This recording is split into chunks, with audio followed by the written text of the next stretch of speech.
এদিকে আবার খুব দ্রুতই দেশে ফিরতে চলেছেন সাবেক প্রধানমন্ত্রী শেখ হাসিনা। দীর্ঘদিন ধরে দেশে ফেরার কথা বললেও এবার স্বেচ্ছায় বাংলাদেশে ঢোকার প্রস্তুতি নিয়েছেন তিনি।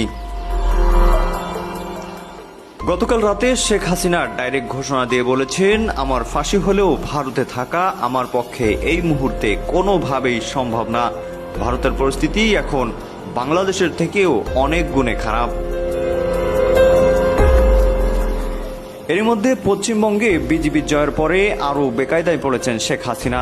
পশ্চিমবঙ্গে জয় বাংলা জয় বঙ্গবন্ধু স্লোগানও নিষিদ্ধ ঘোষণা করেছেন পশ্চিমবঙ্গের মুখ্যমন্ত্রী শুভেন্দু অধিকারী। অন্যদিকে শেখ হাসিনার দেশে ফেরার ঘোষণা দেওয়ার পর একে একে দেশের পথে ফিরতে চলেছেন পলাতক আওয়ামী লীগ নেতাকর্মীরা।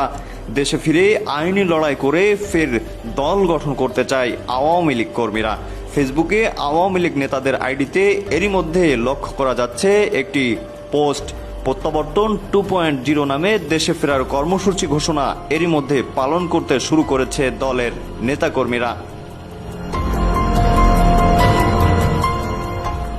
অন্যদিকে এরই মধ্যে চিন্তার ভাঁজ লক্ষ্য করা যাচ্ছে প্রধানমন্ত্রী তারেক রহমানের কপালে। শেখ হাসিনার হুমকি পাওয়ার পরেই নরম হয়ে পড়েছেন তিনি। একসাথে সকল পলাতক আওয়ামী লীগ নেতাকর্মীরা দেশে ফিরলে বা গ্রামাঞ্চল থেকে আওয়ামী লীগ ছাত্রলীগের নেতারা একযোগে ঢাকায় প্রবেশ করলে আরেকটা গণঅভ্যুত্থান ঘটে যেতে পারে বাংলাদেশে। এই গণজোয়ার কোনোভাবেই ঠেকাতে পারবে না তারেক রহমান।